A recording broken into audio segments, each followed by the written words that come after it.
Lewison here, president of INO.com and co-creator of MarketClub with your video market update for Thursday, the 4th of April.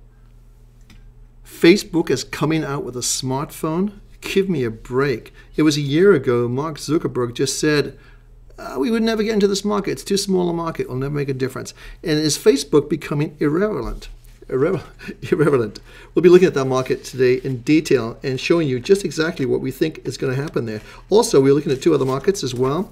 But you also, unemployment benefit claims jumped to a 4-month high. Something is making us nervous about the market, and it's a QE world. And lastly, can Super Mario save Europe? I'm not so sure.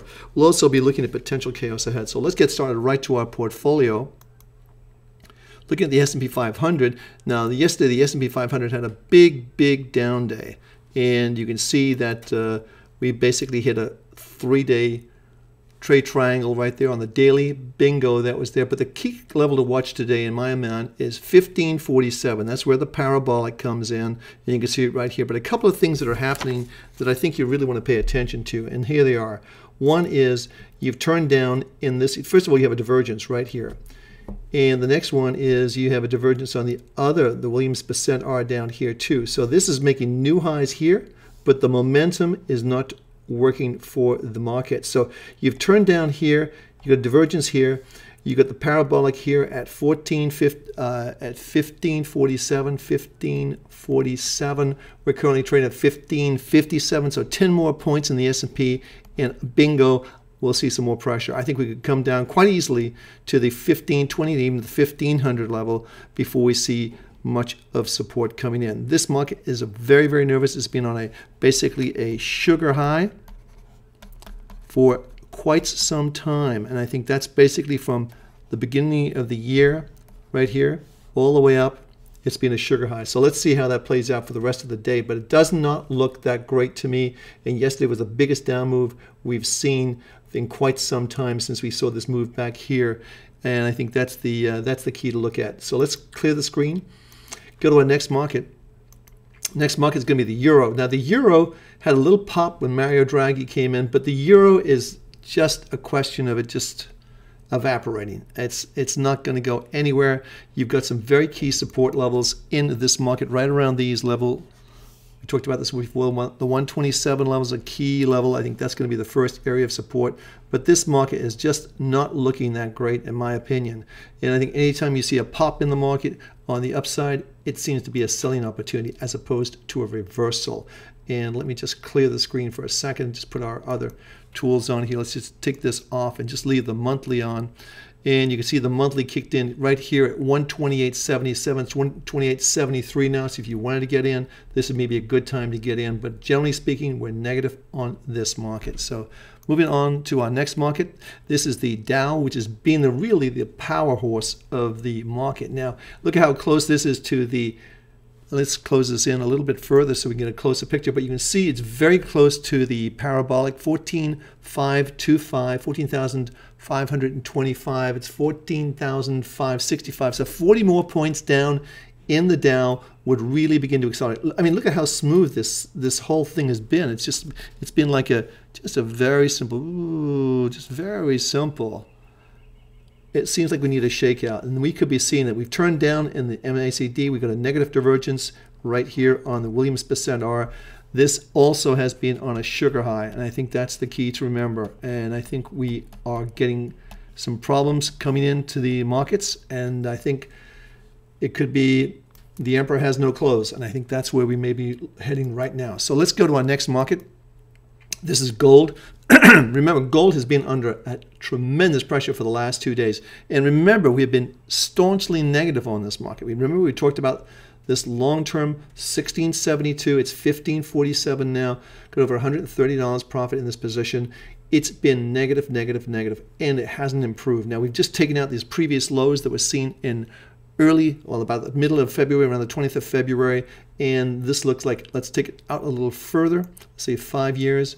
And this is where the next level, let's just come in a little bit. So this is where you're going to see the next level of support coming right around these levels, and that's right around the 1530 level, 1530. So another 20 bucks more, 15 bucks more, we could see some support, but it does not look good. And I think you really want to give this market, don't try to catch it falling enough because it looks cheaper.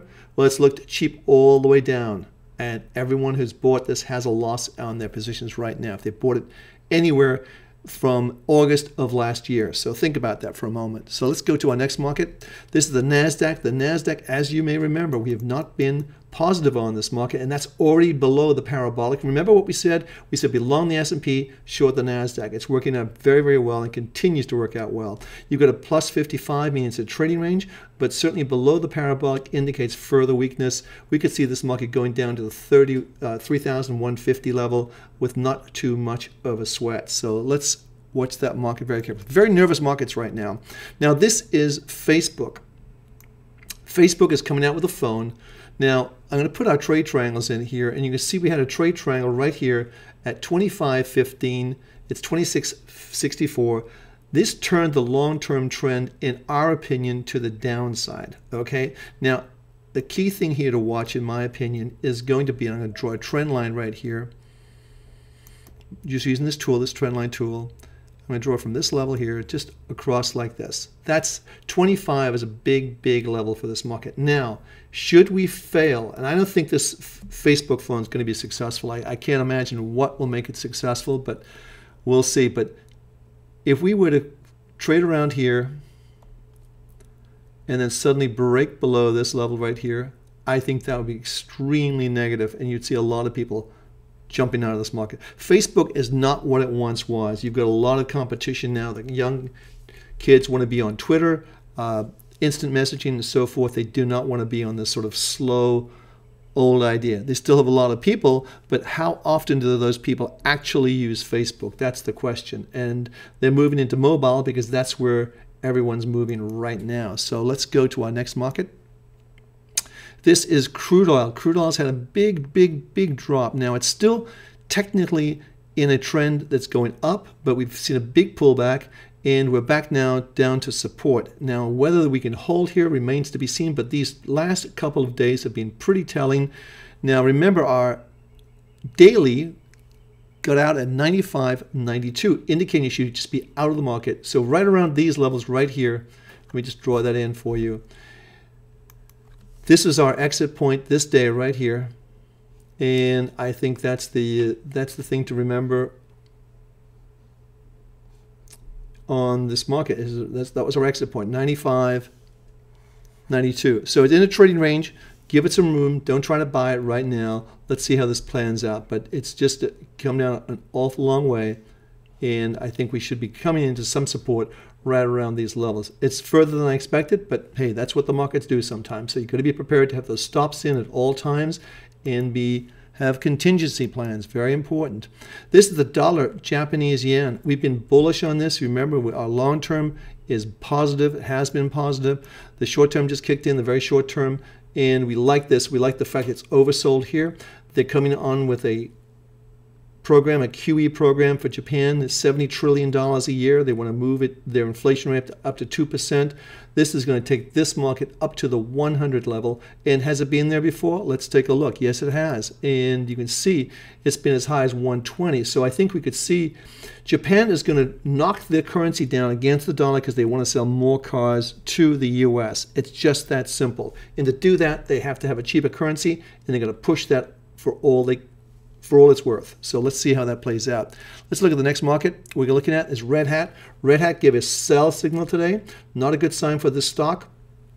Let's get a closer view of that. You can see it just kicked in today, and that kicked in at 47.50. It's 47.58 right now. So this market looks like it's going to be under pressure, and certainly the lowest close we've seen in this market recently has been 47.41. So if it closes below 47 even, that's going to be a new low close and look very, very bad for this market. So let's take a look at the market. That's all the markets we're going to cover today. We'll be back tomorrow, same time, same place. Thanks for stopping by. Every success in trading, and thanks for using MarketClub.